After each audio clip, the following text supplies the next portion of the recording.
Time, इसमें हम क्या देखेंगे, clot retraction and lysis time. तो ये क्या है, जब हम बॉडी से ब्लड सैंपल हमने लिया है, ठीक है, बॉडी से हमने ब्लड सैंपल कलेक्ट कर लिया, तो उसके बाद में क्लॉट रिट्रैक्शन यानी कि जो टेस्ट ट्यूब है हमने उसमें ब्लड सैंपल को रखा, तो जो ब्लड क्लॉट है, क्लॉट रिट्रैक्शन को हम कैसे समझ सकते हैं, ब्लड क्लॉट यानी ब्लड का जो क्लॉट है, तो वो ब्लड क्लॉट क्या होगा, श्रिंक होगा। श्रिंक का मतलब क्या होता है, सिकुड़ना, यानी ब्लड क्लॉट का जो श्रिंकेज होगा जिससे कि सीरम हमें अलग होता हुआ दिखेगा, सीरम एक्सीड हो गया, मतलब बाहर निकल गया, समझ लीजिए सीरम वहां से बाहर निकल गया। तो इसका मतलब क्या हुआ, कोई भी ब्लड क्लॉट है तो उसके श्रिंकेज से अगर सीरम एक्सीड हुआ, सीरम वहां से बाहर निकला, और जो जैसे कि टेस्ट ट्यूब है वहां पे इस तरीके से ब्लड क्लॉट आ गया, इधर सीरम यूं, तो ये क्या हुआ, ये क्लॉट रिट्रैक्शन को बताता है। इसके अंदर ही हम इस टेस्ट को अगर हम थोड़ा आगे वही सेम कंडीशन देके थोड़ा सा आगे बढ़ाते हैं तो वो लाइसिस टाइम को बताएगा, ठीक है। तो clot retraction and lysis time इस तरीके से हमारे पास होता है। अब इसमें क्या है, अब हम इसका प्रिंसिपल देखेंगे, क्लॉट रिट्रैक्शन का प्रिंसिपल। तो इसमें क्या है, जैसे कि हमने सैंपल कलेक्ट किया, हमने सैंपल कलेक्ट किया, तो क्या होगा, जो ब्लड क्लॉट है, ब्लड क्लॉट है, वो सैंपल कलेक्शन के जस्ट बाद में ब्लड क्लॉट एक थ्रोम्बोस्थेनिन, थ्रोम्बोस्थेनिन, थ्रोम्बोस्थेनिन क्या होता है, ये ऐसा सब्सटेंस होता है जो कि प्लेटलेट से रिलीज होता है, प्लेटलेट से रिलीज होता है। ये किससे रिलीज होता है, प्लेटलेट से। यानी कि जैसे हमने सैंपल कलेक्ट किया तो ब्लड क्लॉट के ऊपर कौन फंक्शन करेगा, थ्रोम्बोस्थेनिन। थ्रोम्बोस्थेनिन एक ऐसा सब्सटेंस होता है जो कि हमारी बॉडी में जो प्लेटलेट्स होती है वो उसे रिलीज करती है, ठीक है। तो ये क्या होगा, ये कब से काम करने लग जाता है, सैंपल कलेक्शन के 30 सेकंड से, सैंपल कलेक्शन के 30 सेकंड से इसका फंक्शन स्टार्ट हो जाता है। और क्लॉट रिट्रैक्शन हमें कब पता चल जाता है, हम उसके लिए 37 डिग्री टेम्परेचर देंगे एंड 50% तक कंप्लीट हो जाएगा at the end of 1 hour, यानी 1 घंटे के एंड में 50% तक क्लॉट रिट्रैक्शन हमें देखने को मिल जाएगा 37 डिग्री टेम्परेचर पर, यानी उस पर 37 डिग्री टेम्परेचर हमारे लिए जरूरी है। और ये हो गया, लेकिन अगर ये नहीं हो रहा तो हम इसमें क्या देखेंगे, ये नॉर्मल कंडीशन है, 50% तक at the end of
end of 1 hour, यानी 1 घंटे के एंड में 50% तक क्लॉट रिट्रैक्शन हमें देखने को मिल जाएगा 37 डिग्री टेम्परेचर पर, यानी उस पर 37 डिग्री टेम्परेचर हमारे लिए जरूरी है। और ये हो गया, लेकिन अगर ये नहीं हो रहा तो हम इसमें क्या देखेंगे, ये नॉर्मल कंडीशन है, 50% तक at the end of 1 hour हमें मिल जाना चाहिए। लेकिन अगर 50% नहीं मिल रहा तो ये किस कंडीशन में हो रहा है, अगर पुअर प्लेटलेट काउंट है, पुअर प्लेटलेट काउंट हमें मिल रहा है, ठीक है। तो पुअर प्लेटलेट काउंट का मतलब क्या है, थ्रोम्बोसाइटोपिनिया, थ्रोम्बोसाइटोपिनिया, थ्रोम्बोसाइटोपिनिया की कंडीशन में क्या होगा, पुअर प्लेटलेट काउंट होगा। थ्रोम्बो यानी थ्रोम्बोसाइट्स यानी प्लेटलेट्स, और साइटोपिनिया मतलब कम होना, यानी पुअर प्लेटलेट काउंट यानी थ्रोम्बोसाइटोपिनिया की कंडीशन में हो सकता है कि at the end of 1 hour में ठीक से क्लॉट रिट्रैक्शन 50% तक कंप्लीट नहीं हुआ होगा। एक कंडीशन तो हो गई थ्रोम्बोसाइटोपिनिया, थ्रोम्बोसाइटोपिनिया, ठीक है। एंड सेकंड कंडीशन क्या है, अगर poor platelet function, poor platelet function, तो क्या होगा, अगर प्लेटलेट हमारी बॉडी में ठीक से काम नहीं कर रही है, प्लेटलेट का जो फंक्शन है वो ठीक से नहीं हो रहा है, तो उस कंडीशन में भी 50% तक क्लॉट रिट्रैक्शन हमें नहीं मिलेगा। यहाँ पर पुअर प्लेटलेट फंक्शन है, लेकिन क्या होगा, प्लेटलेट काउंट नॉर्मल है, प्लेटलेट काउंट नॉर्मल है, ठीक है।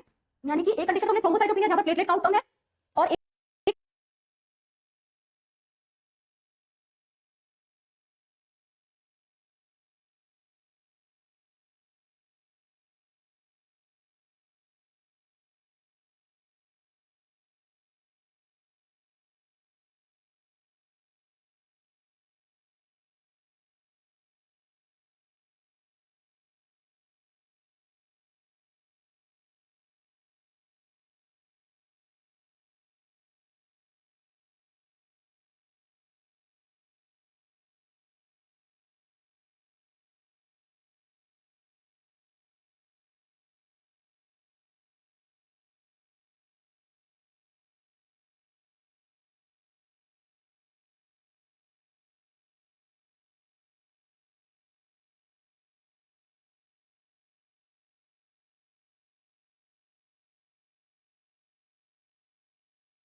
लेकिन क्या होगा, प्लेटलेट काउंट नॉर्मल है, प्लेटलेट काउंट नॉर्मल है, ठीक है। यानी कि एक कंडीशन तो हमने थ्रोम्बोसाइटोपिनिया जहां पर प्लेटलेट काउंट कम है, और एक है जहां पर पुअर प्लेटलेट फंक्शन है, यानी प्लेटलेट काउंट तो बॉडी में ठीक है लेकिन वो ठीक से फंक्शन नहीं कर रही है, तो भी हमारे पास क्या होगा, ये 50% तक क्लॉट रिट्रैक्शन हमें नहीं मिलेगा। अब इसमें क्या होगा, हम अगर इसे आगे बढ़ाते हैं, यानी इस प्रोसीजर को जो हमने 1 आवर में देखा है, 1 आवर से हमने इसे आगे बढ़ाया, ठीक है, तो हम लाइसिस टाइम को डिटेक्ट कर सकते हैं। किसको, लाइसिस टाइम को। लेकिन 37 डिग्री का जो इंक्यूबेशन है वो चालू रहेगा, यानी कि वही सैंपल हम 1 आवर पे तो क्लॉट रिट्रैक्शन देख लेंगे और उसको आगे बढ़ा के लाइसिस टाइम देखेंगे 72 आवर्स 72 घंटे के बाद में हम जब उसे ऑब्जर्व करेंगे तो हमारे पास लाइसिस टाइम आएगा, ठीक है। लेकिन लाइसिस टाइम अगर हमें 24 आवर्स में ही मिल रहा है, 24 घंटे में अगर हमें लाइसिस टाइम देखने को मिल रहा है, लाइसिस क्लॉट का लाइसिस दिख रहा है, तो मतलब ये क्या है, ये भी एबनॉर्मल कंडीशन है। इसको हम क्या बोलेंगे, ये एबनॉर्मल कंडीशन है। इसमें क्या होगा, लाइसिस में क्या होगा, टेस्ट ट्यूब के अंदर क्या है, यहाँ पर जो आरबीसी है वो पूरी सेटल हो जाएगी, आरबीसी एकदम नीचे सेटल हो जाएगी, तो ये हमें लाइसिस टाइम बताएगा। यानी 1 घंटे पर तो आप क्लॉट रिट्रैक्शन नोट कर लो और उसके आगे इंक्यूबेशन स्टार्ट रखो, और 72 आवर्स पर हमें कंप्लीट लाइसिस टाइम हम नोट कर सकते हैं। तो ये हमने देखा। अब इसके बाद में क्या है, क्लॉट अगर फिब्रिनोलाइसिस इंक्रीज हो जाता है, ठीक है, अगर यहाँ पर फिब्रिनोलाइटिक डिजीज है, देखिए अगर किसी को फिब्रिनोलाइटिक डिजीज है, या जैसे फिब्रिन इंक्रीज है, तो क्या होगा, क्लॉट फ्लिम्जी और या फिर पूरी तरीके से डिसॉल्व हो जाएगा, डिसॉल्व कंप्लीटली। फिब्रिनोलाइटिक डिजीज में क्या होगा, क्लॉट पूरी तरीके से डिसॉल्व हो जाएगा, ठीक है। फिब्रिनोलाइटिक डिजीज में ये किस पे बता रहे हैं हम, लाइसिस टाइम के लिए हम ये बता रहे हैं। अब इसमें हम देखेंगे क्लॉट नॉर्मल वैल्यूज, इसके बाद में आती है इसकी नॉर्मल वैल्यू। तो नॉर्मल वैल्यू हम पहले देखेंगे क्लॉट रिट्रैक्शन के लिए। नॉर्मल वैल्यू किसके लिए देखेंगे, पहले क्लॉट रिट्रैक्शन, ठीक है। तो क्लॉट रिट्रैक्शन में क्या होगा, हमारे पास 37 डिग्री सेंटीग्रेड पर 1 आवर के एंड में हमारे पास 50% तक क्लॉट रिट्रैक्शन मिल जाना चाहिए, 50% तक क्लॉट रिट्रैक्शन कंप्लीट हो जाना चाहिए। तो ये होगी नॉर्मल कंडीशन क्लॉट रिट्रैक्शन की। ये कौन सी है, अगर नॉर्मल कंडीशन है, नॉर्मल कंडीशन, तो क्या होगा, 50% तक क्लॉट रिट्रैक्शन 1 आवर के अंदर हमको मिल जाएगा, ठीक है। अब सेकंड आता है लाइसिस टाइम। तो लाइसिस टाइम के लिए क्या है, हमने देखा था नॉर्मल कंडीशन बता रहा है, ये नॉर्मल कंडीशन। तो इसमें क्या है, नॉर्मल कंडीशन में क्या है, 72 आवर में लाइसिस कंप्लीट हो जाना चाहिए। लाइसिस हम नोट कर लेंगे 72 आवर में, ठीक है। 72 आवर में क्या करेंगे, हम लाइसिस नोट कर लेंगे और इससे हमें लाइसिस टाइम का पता लगेगा। अब हमारे पास आता है प्रोसीजर। अब हम क्या देखेंगे, नेक्स्ट प्रोसीजर में क्या करेंगे हम, यहां हमारे पास आएगा clot retraction and lysis time का प्रोसीजर।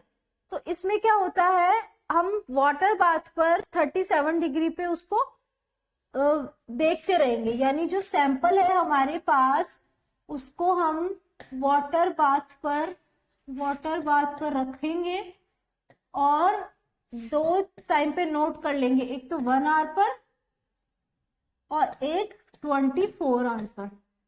तो हमें पता है 1 आवर पर तो हमें क्या पता चलेगा, क्लोट रिट्रैक्शन, एंड 24 आवर्स पे हमें lysis time.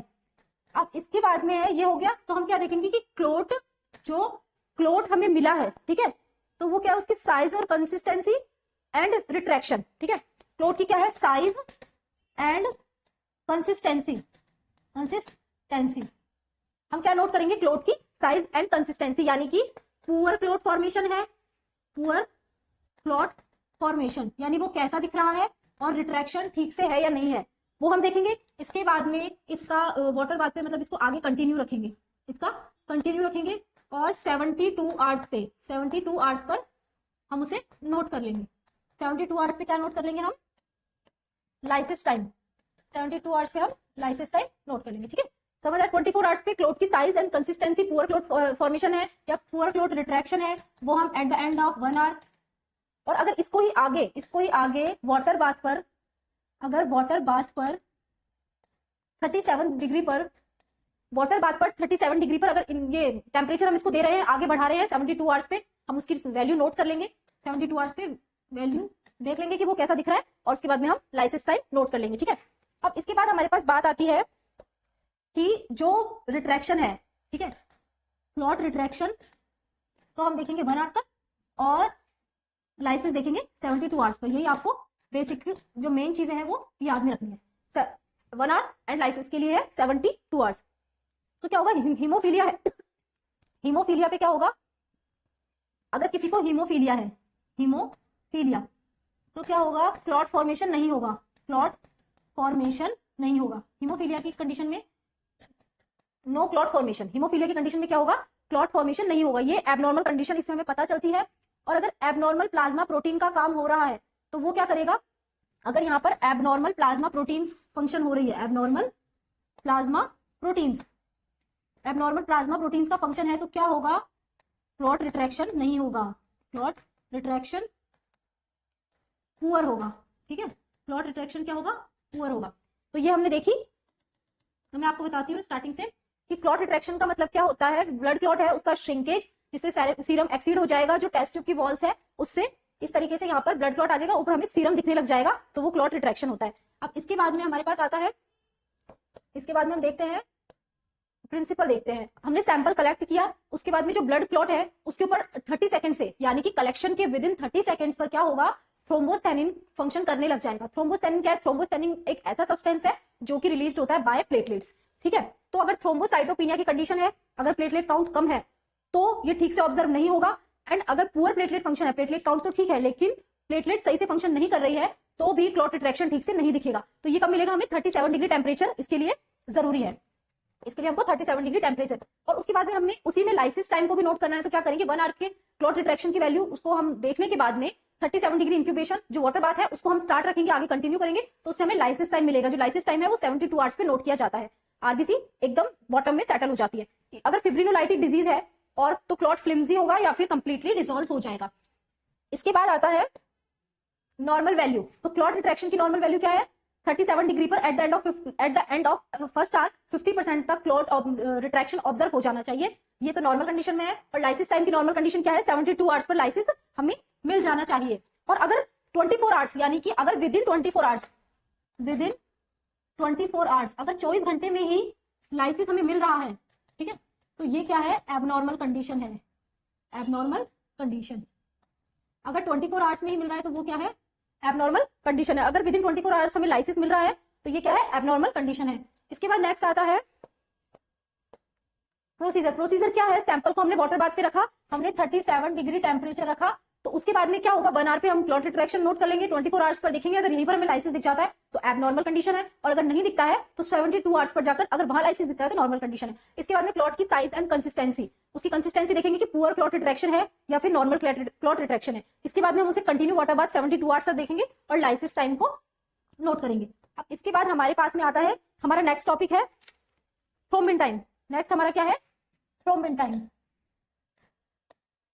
Thrombin time, thrombin time क्या है, थ्रोम्बिन टाइम हम आगे कैसे नोट करते हैं वो देखेंगे हम, कि अगर फिब्रिनोजन डिग्रेडेशन प्रोडक्ट है, ठीक है। इसमें हम पहले कुछ कंडीशन देखेंगे कि अगर फिब्रिनोजन काउंट में कम है, ठीक है, फिब्रिनोजन अगर कम है, वैल्यू कम है उसकी, या फिर सेकंड कंडीशन होती है एफडीपीज। एफडीपीज क्या होते हैं? एक तो होती है थ्रोम्बिन टाइम के लिए आप पहले कंडीशंस देखिए, अगर फिब्रिनोजन काउंट, फिब्रिनोजन की वैल्यू कम आ रही है, या फिर एफडीपीज यानी फिब्रिनोजन डिग्रेडेशन प्रोडक्ट, हमारी बॉडी में फिब्रिनोजन डिग्रेडेशन प्रोडक्ट होते हैं, ठीक है।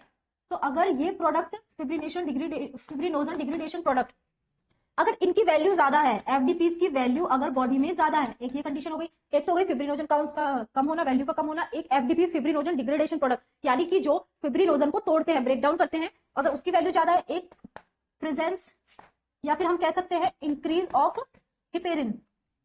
अगर हिपेरिन ज्यादा है, हिपेरिन क्या होता है? एंटी कोएगुलेंट होता है। हिपेरिन क्या होता है? एंटी कोएगुलेंट होता है, ठीक है। तो अगर ये होगा, ये सब चीजें, ये और एफडीपीज अगर ज्यादा हुई और फिब्रिनोजन काउंट कम हुआ, तो इस कंडीशन में क्या होगा? थ्रोम्बिन टाइम, यानी जो हम देख रहे हैं थ्रोम्बिन टाइम की वैल्यू बढ़ जाएगी। इसमें क्या होगा? थ्रोम्बिन टाइम की वैल्यू इंक्रीज मिलेगी।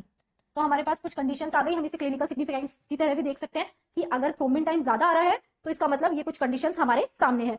अब इसके बाद हम देखते हैं इसकी नॉर्मल वैल्यू क्या है, थ्रोम्बिन टाइम की नॉर्मल वैल्यू। तो थ्रोम्बिन टाइम की नॉर्मल वैल्यू है 15 से 20 सेकंड। कितनी है?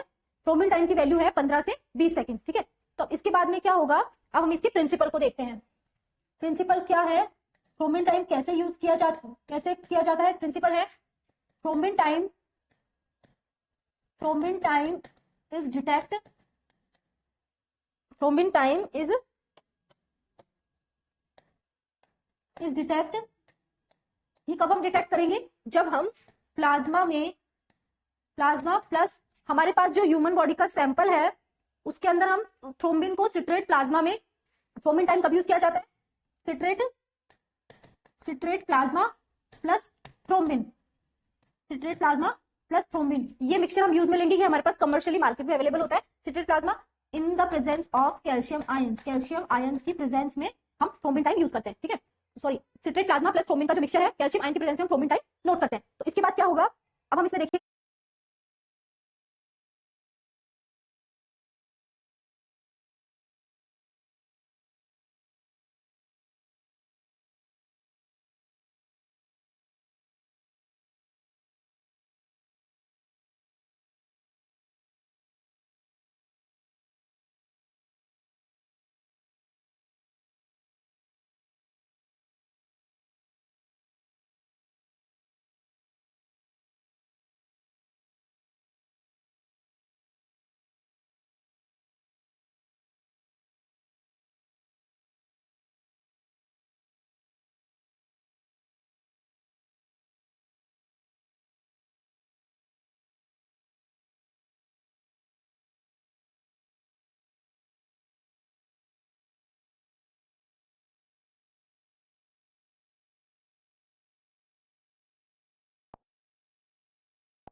सिट्रेट प्लाज्मा प्लस थ्रोम्बिन का जो मिक्सचर है, कैल्शियम आयन की प्रेजेंस में हम थ्रोम्बिन टाइम नोट करते हैं। तो इसके बाद क्या होगा? अब हम इसमें देखेंगे कि हमें किस किस चीज की जरूरत है, ठीक है। अब इसमें हम देखेंगे इक्विपमेंट्स एंड रिक्वायरमेंट्स, हमें किस किस चीज की यहाँ पर जरूरत हो रही है, ठीक है। क्या क्या हुआ? इक्विपमेंट्स एंड रिक्वायरमेंट्स, हमारे पास क्या क्या हमने देखा था, हमें टेम्परेचर तो इसमें चाहिए होता है, तो इसमें हमें वाटर बाथ की जरूरत है, टेस्ट ट्यूब्स की जरूरत है, test tubes and calcium chloride का मिक्सचर, एंड और क्या जरूरत है हमें? इसमें हमें किस किस चीज की जरूरत मिली? Water bath, test tubes, calcium chloride का मिक्सचर एंड सिट्रेट प्लाज्मा। किसकी जरूरत है? Citrate plasma. इन सब की प्रेजेंस में हम थ्रोम्बिन टाइम डिटेक्ट करेंगे, ठीक है। तो अब इसके अंदर क्या होगा? अब हम इसका प्रोसीजर देखते हैं। इसके बाद है टेस्ट प्रोसीजर में क्या है? अब हम यहाँ पर वो स्टेप्स देखेंगे जो कि थ्रोम्बिन टाइम के लिए काम में आती है। तो इसमें क्या है? 0.2 ml प्लाज्मा 37 डिग्री पे 1 मिनट के लिए, 0.2 ml प्लाज्मा टेस्ट ट्यूब में डालेंगे, टेस्ट ट्यूब में 1 मिनट के लिए 37 डिग्री सेंटीग्रेड टेम्परेचर पे, ठीक है। तो क्या होगा टेस्ट प्रोसीजर में सबसे पहले क्या 0.2 ml प्लाज्मा हमने डाला टेस्ट ट्यूब में एंड 1 मिनट के लिए उसको 37 डिग्री। अब इसके अंदर हमने सबसे पहले प्लाज्मा ऐड किया और उसके बाद में 1 ml थ्रोम्बिन हम इसमें ऐड करेंगे। 1 ml thrombin and calcium chloride mixture, इसमें 1 ml थ्रोम्बिन क्या ऐड करेंगे, 1 ml थ्रोम्बिन एंड जो कैल्शियम का मिक्सचर है, कैल्शियम मिक्सचर को ऐड करेंगे। ठीक है, इसमें हम क्या कर रहे हैं, तो 1 ml थ्रोम्बिन डाला और कैल्शियम मिक्सचर हमने ऐड किया और स्टॉप वॉच को स्टार्ट कर दिया। क्या किया हमने, स्टॉप वॉच को स्टार्ट कर दिया। ठीक है, अब हम इसके अंदर हमने थ्रोम्बिन एंड कैल्शियम का मिक्सचर डाल दिया, स्टॉप वॉच को स्टार्ट कर दिया, फिर उसके बाद में हम क्लॉट फॉर्मेशन देख लेंगे। ठीक है, इसमें हम क्लॉट फॉर्मेशन का ऑब्जर्वेशन कर लेंगे, क्लॉट फॉर्मेशन ऑब्जर्व कर लेंगे। ठीक है, तो यहाँ पर इसका टेस्ट प्रोसीजर हो गया कि हम 0.2 ml प्लाज्मा लेंगे, टेस्ट ट्यूब में 1 मिनट के लिए 1 ml थ्रोम्बिन और कैल्शियम का मिक्सचर डालेंगे, स्टॉप वॉच को स्टार्ट करेंगे और देखेंगे कि क्लॉट फॉर्मेशन कितनी देर में हुई, वही हमारे पास थ्रोम्बिन टाइम आ जाएगा। ठीक है, ये हमारा हो गया। इसके बाद में क्या होगा, अगर अब हम इसमें एडिशनल कुछ चीजें देखते हैं कि क्लॉट कैसा दिख रहा है। ठीक है, उसके क्लॉट का ऑब्जर्वेशन, अब इसके अकॉर्डिंग वो फॉर्म हो रहा है या नहीं हो रहा है। तो मैंने आपको बताया था एफडीपीज का प्रेजेंस, ठीक है, एक तो एफडीपी का प्रेजेंस, फिब्रिनोजन डिग्रेडेशन प्रोडक्ट्स का, हिपेरिन का प्रेजेंस एंड एक है फिब्रिनोजन की वैल्यू। तो इन सब कंडीशंस में थ्रोम्बिन टाइम या तो डिक्रीज होगा या फिर इंक्रीज होगा। ठीक है, अब मैं आपको एक बार फिर से बता देती हूँ थ्रोम्बिन टाइम में क्या होता है। थ्रोम्बिन टाइम क्या होता है, इसे टीटी भी बोलते हैं हम। इसमें क्या होता है, फिब्रिनोजन काउंट को, अगर फिब्रिनोजन काउंट कम है, एफडीपीज की प्रेजेंस ज्यादा है, हिपेरिन का प्रेजेंस या फिर हिपेरिन की वैल्यू बॉडी में ज्यादा है, तो ये थ्रोम्बिन टाइम को, ये सब कंडीशन क्या करेगी, थ्रोम्बिन टाइम को इंक्रीज कर देगी। बाकी नॉर्मल वैल्यू क्या है थ्रोम्बिन टाइम की, 15 से 20 सेकंड। ठीक है, इसके बाद आएगा कि इसका प्रिंसिपल है thrombin time is detected. Thrombin time कब डिटेक्ट करेंगे, जब सिट्रेट प्लाज्मा प्लस थ्रोम्बिन इसके मिक्सचर को कैल्शियम आयंस की प्रेजेंस में मिक्स करते हैं तो हम थ्रोम्बिन टाइम हमारे पास आ जाता है। अब इसमें हम इक्विपमेंट्स एंड रिक्वायरमेंट्स देखेंगे। तो सबसे पहले तो है water bath, test tubes, calcium chloride and citrate plasma. ठीक है, ये सब हमारी रिक्वायरमेंट्स है। फिर हम इसका टेस्ट प्रोसीजर देख लेंगे। 0.2 ml प्लाज्मा हमने टेस्ट ट्यूब में लिया, 1 मिनट के लिए उसको 37 डिग्री सेंटीग्रेड हमने सेल्सियस उसको टेम्परेचर दिया। उसके बाद में 1 ml थ्रोम्बिन प्लस कैल्शियम का मिक्सचर उसमें ऐड किया, फिर हमने स्टॉप वॉच स्टार्ट की। तो क्लॉट फॉर्मेशन ऑब्जर्व करेंगे, हम क्या देखेंगे, क्लॉट फॉर्मेशन। इसके बाद में क्लॉट ऑब्जर्वेशन के अंदर हम ये चीजें जो हमने स्टार्टिंग में देखी थी वो हम ध्यान में रखते हैं, एफडी की प्रेजेंस, हिपेरिन, फिब्रिनोजन और ये सब। तो यहाँ हमने दो टेस्ट देखे, clot retraction and lysis time and the second is thrombin time. तो इस तरीके से आप थ्रोम्बिन टाइम किस किस कंडीशन में ज्यादा हो सकता है, कम हो सकता है, या फिर क्लॉट रिट्रैक्शन कौन सी कंडीशन है जिसमें हमें ठीक से ऑब्जर्व नहीं होता, लाइसिस टाइम, और इन सब का पता लगा सकते हैं। Thank you.